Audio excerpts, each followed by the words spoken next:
I knew something was wrong the second her friends laughed about it. The kind of laughter that sounds light but hides something sharp beneath. "Oh, come on, Emma," one of them had said, nudging her across the table.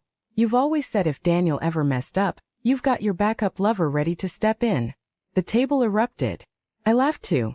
Because that's what you do when you're blindsided in public, you laugh. You pretend the joke doesn't sting. You pretend you're not suddenly hyper-aware of every look, every smirk, every sideways glance between your wife and the man sitting across from you. I raised my glass, forced a grin and said, "Smart move. Always good to have a backup plan." Then I took a sip to hide the tremor in my hand. His name was Ryan.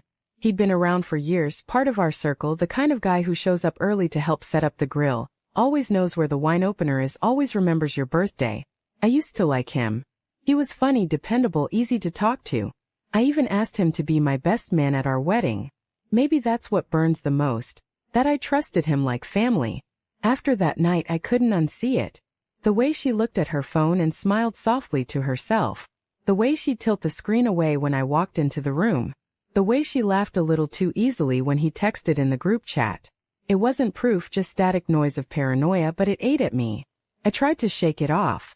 We'd been married 7 years, and sure, we drifted a little, life does that. She was working longer hours and I'd thrown myself into a project at the firm. We barely touched anymore except for the obligatory goodnight kiss. Still, I believed in her. In us. Until that one night when belief wasn't enough. She was getting ready for another one of those casual hangouts with her friends, the same group that had laughed about her backup lover. I was on the couch, half watching a rerun, when she came out of the bedroom in that blue dress I hadn't seen in a year, the one she'd worn on our anniversary.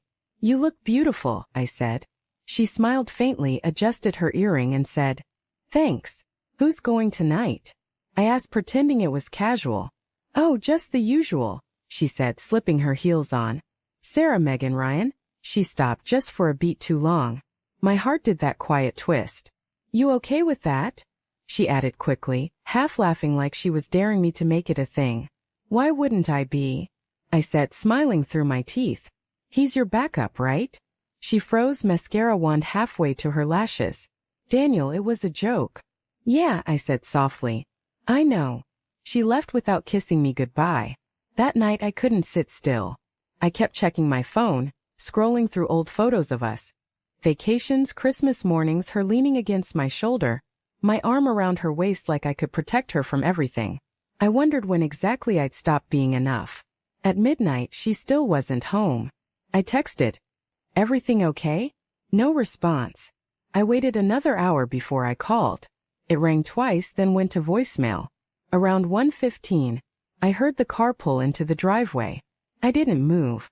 She came in quietly, thinking I was asleep. I watched from the dark as she kicked off her heels and went straight to the kitchen, poured herself a glass of water, then leaned against the counter, eyes closed, smiling to herself. A smile that wasn't for me. The next morning I said nothing. I made her coffee just like always. She kissed my cheek, said thank you, and left for work. But her lipstick left a faint stain on the cup, and I found myself staring at it like it was evidence. I told myself I needed to stop. I wasn't a jealous man. I wasn't going to turn into that paranoid husband checking her messages or tracking her car. But that same week, she left her phone on the counter while she showered. It lit up with a message from R. My hands moved before I could think. R. Last night was perfect. Still smiling. My stomach dropped. I didn't scroll. I didn't need to. The words were simple enough to end 7 years of certainty. I put the phone down, walked outside, and sat on the porch until she came out in her robe, towel around her hair, pretending nothing had changed. "Hey," she said. "You okay?" "Who's R?" Her face didn't move at first. Then she blinked. "Work friend." "You sure?" I said quietly. She hesitated, just enough for me to know. "Daniel, don't do this." I laughed, but it came out cracked. "Do what?" "Ask why my wife is still smiling about last night?" She stepped forward, reaching for me. "It's not what you think." "Then tell me what it is." Her eyes filled and she said nothing. Just that silence, thick, suffocating, final. That was the moment I knew. The moment I realized she wasn't my wife anymore, not really. She was someone else. A stranger I'd been sharing a bed with, hoping love alone could keep us honest. I didn't yell. I didn't break anything. I just nodded and said, "Okay." Then I walked out. For 2 days we didn't speak. She sent a few texts, "Can we talk? Please don't shut me out." I ignored them. I needed to breathe without the smell of her perfume on my clothes. I stayed at my brother's place, told him we were having a rough patch. He didn't ask questions, just handed me a beer and let me sit in silence. By the 3rd day I agreed to meet her. We met at the same cafe where we'd had our first date. She came in looking wrecked, makeup smudged, hands shaking slightly. "I messed up," she said. "It wasn't supposed to happen." I didn't interrupt. I just listened. She told me it had started months ago, small things, talking too much, confiding in him about our fights, one bad night that turned into another, until it wasn't an accident anymore. "I still love you," she whispered. "I swear I do." I looked at her for a long time. "Do you?" I asked. "Or do you just hate being the one who broke it?" Tears filled her eyes. "I made a mistake." "You made a choice," I said. She reached across the table, but I pulled my hand away. The ring on my finger suddenly felt like a lie. A weight I couldn't carry anymore. That night, we ended up at another gathering. I don't even remember why I went. Habit, maybe. The same group of friends, the same laughter, the same goddamn familiarity. Ryan was there, of course. When he saw me, he went pale. I walked up to him, heart pounding but steady, and smiled. "Hey man." He started to speak, but I cut him off. "You win," I said. "She's yours."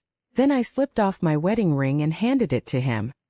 His eyes widened, hands trembling as he tried to refuse.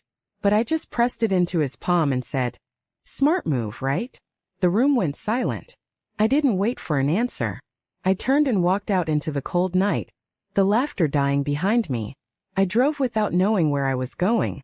Just the hum of the road, the ghost of her voice in my head, and the hollow space where love used to live. I thought about the man I used to be, the one who believed marriage meant safety, that love was stronger than temptation. Now I know better. Love isn't armor. It's exposure. It's standing naked in front of someone and praying they don't pick up a knife. When I finally stopped the car, the dawn was breaking. Soft light spilling across the horizon like forgiveness I didn't yet deserve. I sat there and whispered, "You kept your back up, Emma. I just lost mine." And that was the truth. She had a plan for if I ever messed up, but I never had one for when she did.